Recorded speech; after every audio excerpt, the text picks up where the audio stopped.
At my ex-best friend's wedding, she smirked and said during her speech, "Some people will always be bridesmaids. Never brides, right?" The room erupted in laughter as I sat there smiling, heart-hammering.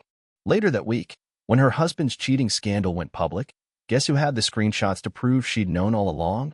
I've never been one for drama. I'm the type who likes peace, routine, and loyalty. But when someone mocks you in front of a whole wedding crowd, smiling like they've just won some silent war you never agreed to fight, you change. I was 34 at the time, still living in Lubbock, Texas. Been here all my life. I'd accepted that maybe I wouldn't have the big wedding or husband by now. It stung sometimes, sure, but it didn't eat me alive. At least, not until Natalie made it into a punchline. Natalie and I met in middle school. We were in band together. She played clarinet. I played flute. We were always close. She was wild and fun and louder than me, but we balanced each other. She dated more, had more drama, and was always the center of every friend group. I stayed in the background, helped with the planning, did the work no one noticed. After college, we moved back to Lubbock and opened a small event planning business. She had charm, I had spreadsheets. She smiled at clients, I built the schedules, chased the invoices. We made it work. Then Mason came around. He was from Dallas, worked in finance. Met Natalie at a wedding we planned for a client in Amarillo. He was tall, polite, and just attractive enough to impress people. He had that smooth talk and casual charm that made women lean in when he spoke. But there was something fake under it all. I noticed it. Others did too. But Natalie saw husband material, and once she gets something in her head, she locks on. They got serious fast. Within 6 months, he'd moved in. 9 months later, she had the ring. I was happy for her at first, genuinely. But she changed. It started with little things. She started treating me like an employee instead of a friend. Snide comments. She'd cancel meetings and not tell me. She'd talk over me in front of clients, acting like I didn't know what I was doing. It got worse the closer we got to her wedding. She kept saying she wanted it to be perfect, that she deserved it, that this was her reward after years of dating losers. Then one afternoon, we were setting up for a bridal expo, and I caught Mason staring at one of the junior staff girls, a college kid we'd hired part-time. It wasn't just a glance. It was a long, slow stare, like he was deciding whether he could get away with something. After the girl walked off, Mason winked at me. It felt disgusting. I told Natalie about it that night. She laughed it off, literally laughed, and said, "Mason flirts with everyone. It's just how he is. He loves me." I let it go. Or tried to. But over the next couple of weeks, things added up. One of our friends, Alicia, came to me at the bachelorette weekend and showed me a DM Mason had sent her a month back. "Looking good in that red dress. Bet your boyfriend doesn't appreciate you like he should." Natalie heard it. She didn't even react. Just rolled her eyes. Said Alicia should have blocked him. That's when I started keeping receipts. At first, I did it just to make sure I wasn't crazy. Screenshots, texts people showed me, messages Mason sent to other women, mostly harmless, but some were worse. One had a photo. Not fully explicit, but enough. It made me sick. I put it all in a Dropbox folder. I never planned to use it. Not really. But the idea of having it made me feel less powerless. Then came the wedding. She asked me to be her maid of honor. I didn't want to. But saying no would have been a full-on fight. And part of me still hoped maybe this would reset things. Maybe once the wedding was over, we could go back to normal. It was hot as hell that day. Everyone sweating through their dresses. Her mom crying for no reason. The usual chaos. I did everything. Made sure the makeup artist showed. Got the cake here on time. Hid a lipstick stain on her dress with a whiteout pen. When her cousin showed up drunk and high, I quietly got him a cab home. And then came the reception. After dinner, the speeches started.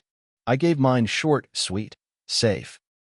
Talked about how Natalie always chased what she wanted, and now she finally got it. People clapped. Then Natalie stood up. Champagne glass in her hand, smiling like she'd just won an Oscar. She thanked everyone. Hugged her mom. Then looked right at me. "And to my beautiful maid of honor," she said, "you've always been the most loyal friend. Always showing up, always supportive. You've been a bridesmaid, what, 5 times now? 6? Some people will always be bridesmaids, never brides, right?" Laughter. Not nervous laughter. Real laughter. People turned to look at me. One guy at my table actually laughed out loud and said, "Damn." I smiled. But inside, I was shaking. I felt my face burn. My heart was beating so loud I couldn't hear the music. I didn't say anything that night. I hugged her goodbye, watched her dance with her new husband. Then I went home, opened that Dropbox folder, and started writing an email. The email went to a local Facebook group called West Texas Women Watch. It's full of gossip, tips, and drama. I attached the Dropbox link with no name, just a message.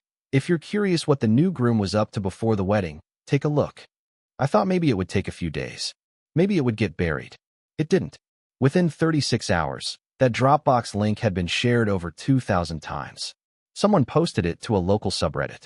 Then another anonymous account messaged it to Natalie's coworkers. A day later, one of Mason's old flames shared her own story, and it blew up. She had timestamped texts, including one that said, "My fiancé doesn't need to know." The whispers turned into phone calls. Her cousin texted me and said, "Did you know about all this?" I said she knew. She didn't care. On day 5, she called me. I didn't answer. Her voicemail was shaky. "Hey, I don't know what to say. Everything's blowing up. I don't know what to do. I feel like everyone's turning on me. Please, I need a friend." She didn't get one. After Natalie's voicemail, I sat on the edge of my bed and played it again. Twice. I thought I'd feel powerful. I thought I'd feel like I finally won. But I didn't. I felt cold.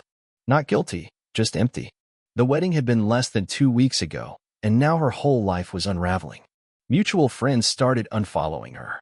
Mason moved back to Dallas, apparently staying with a friend. His work sent out some PR statement that made it sound like he'd chosen to take a leave. Please. We all knew. But that wasn't the twist. The twist came 3 days later. I got a knock at my door. I wasn't expecting anyone. It was around 9 p.m. When I opened it, I saw her standing there. Natalie. No makeup. Hair in a sloppy bun. Red, puffy eyes. "Can I come in?" she asked. I didn't move. Just stared. "Please," she added. "I won't stay long.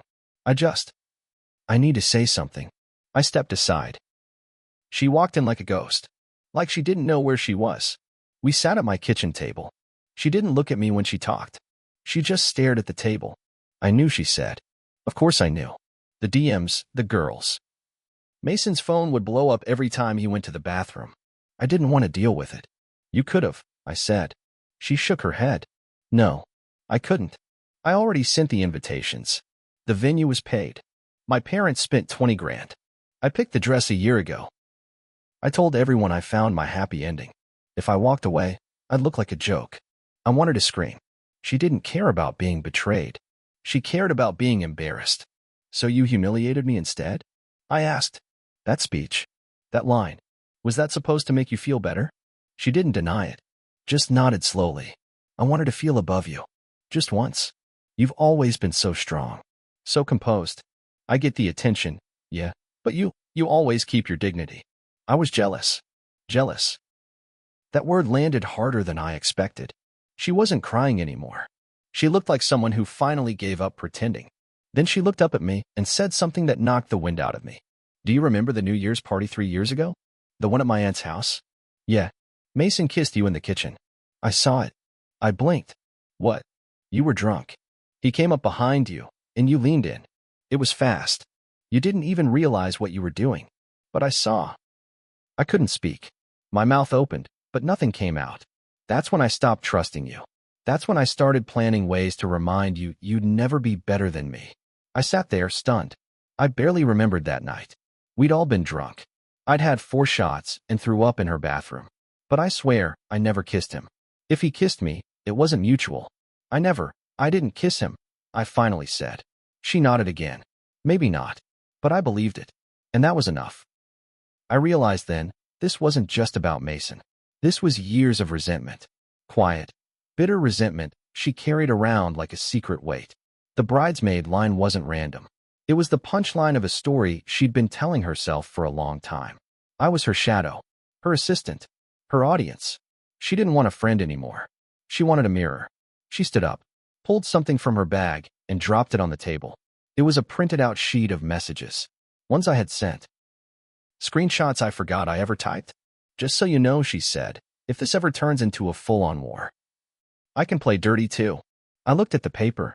A few messages between me and one of our married clients. Not flirty, but too friendly. Too much late-night planning. Could be twisted. I didn't leak that Dropbox, I said calmly. But if I did, it's because I had to watch you walk over me like trash. She stared at me for a long moment, then turned and walked out. I didn't stop her. But I knew something had just shifted. She wasn't going to crawl into a hole and disappear. No, she was going to come back, and next time, she'd be aiming for the throat. I kept that piece of paper she left on my table. I stared at it for a long time that night. The screenshots were harmless by themselves, but I knew how easily things could be spun. One of them was a 1 a.m. text I sent to a client during a stressful wedding week. If I didn't respect your wife so much, I'd probably say yes to that drink. I didn't mean anything by it. I was exhausted. He was always flirting, and I was just dodging it the only way I knew how without losing the account. Natalie knew that. She was there for half those conversations. But now that things were public, and now that she was losing everything, her marriage, her image, her business, she wasn't going down alone. The next twist came through email. A reporter from a local Lubbock lifestyle magazine reached out. We're covering the recent social media fallout surrounding a high-profile local wedding. We've heard rumors that you and the bride were involved in a falling out. Would you be open to speaking on the record? I didn't respond. 2 days later, the article dropped. I didn't give a quote, but someone sure did. In the article, a source close to the bride claimed the screenshots were leaked out of professional jealousy, and that the maid of honor had always struggled to get her own business off the ground without the bride's help. I knew it was Natalie, but it didn't stop there. One of our biggest clients canceled a job we had lined up for July. No warning, just an email saying they decided to go in another direction. Then another backed out. A florist we worked with for 5 years suddenly stopped responding. Natalie wasn't trying to clear her name. She was trying to burn mine down so hers didn't look like such a mess in comparison. I should have seen it coming. Then the IRS letter arrived. It wasn't dramatic at first, just a notice. A random audit. But it shook me. I always did our books. Natalie never touched them. I kept clean records. But something didn't feel right. So I went digging. I spent 3 full nights combing through our old tax folders. I checked QuickBooks, invoices, payments. And I found it. 3 payments. Each about $3,000. Labeled as vendor reimbursements. But the vendors didn't exist. I double-checked our records, old emails. Nothing matched. Then I remembered a name. A fake company she once joked about making to write off wedding costs. I searched it. Boom. She'd used our company funds. Paid herself through a fake vendor she created. Twice before the wedding, once after. And all under my accounting profile. That's when it hit me. She'd set this up. The moment things got rocky with Mason, she started planning a way out. Not from the marriage, from the fallout. If anything ever went wrong, she'd make sure I took the hit. And now that her fairy tale had crumbled, she was pulling every lever she could to make sure when she fell, I landed underneath her. I called my cousin Ben, who works in corporate finance in Houston. I told him everything. He told me to stop everything immediately and get legal protection. You need a forensic accountant, not a favor. So I did. I hired one. It cost me more than I could afford, but I wasn't going down for fraud I didn't commit. While they started their work, I made one more move. I didn't leak anything new. I didn't blast her online. I just sent one simple, anonymous message to Mason. It said, check your joint business account. You'll find she paid for half the wedding with embezzled money. And she didn't stop after you said I do. I knew Natalie had opened a shared account with him when they got engaged. For wedding planning only, she'd said. Now it was going to explode in her face. Because Natalie thought this was a catfight between ex-friends. But this wasn't that anymore. This was war. 2 weeks passed after I sent the message to Mason. I didn't know if he saw it. He didn't reply. I kept checking the news, the gossip pages, my inbox. Nothing. For a while, it was just quiet. Too quiet. Then the first domino fell. Mason filed for annulment. It made local news. Not national, but big enough for people in our community to take notice. The article said due to undisclosed financial disagreements, but I knew what it really meant. He found the account. I got confirmation a day later from Alicia. She still talked to Natalie's cousin, who told her everything. Mason went ballistic, pulled his lawyer into the mix, threatened to press charges unless Natalie gave him his money back and signed a separation agreement giving up any rights to his property. Apparently, when he confronted her, she screamed something like, "It's all her fault. She made me do the books that way." That hurt was me. Natalie tried to throw me under the bus again. But this time, I was ready. My forensic accountant sent me the full report. She'd backdated vendor forms, routed money to a personal account, even used one fake invoice to pay for her bachelorette trip airfare. And all of it had her digital fingerprints. I forwarded it straight to my lawyer, then to the IRS office that had contacted me. Within 3 days, I was officially cleared. And Natalie? She got a visit from 2 federal agents. That part one only heard secondhand. But I know this. She deleted every social media profile she had. Her mom took over the event business for a while, but it was too late. Reputation in a town like ours doesn't heal fast, especially not when people think you're a fraud. Then came the lawsuit. Not from Mason, from a client. The groom whose wedding we planned last fall. Turned out, Natalie had double billed him for services that were never used. He was furious, sued the company, but by then, it was just my name still on the LLC. I sat in that courtroom, staring at the floor, feeling all the shame I thought she should have felt.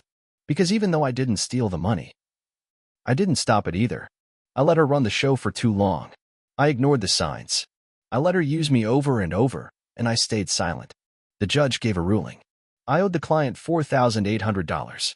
Natalie was named as the party responsible for fraud, but she had no assets left. Her accounts were frozen. Her house was in her mom's name. I was on the hook. So I paid. I paid with my savings, my travel fund, the one I'd built for years, hoping one day I'd get married in the mountains somewhere quiet and beautiful.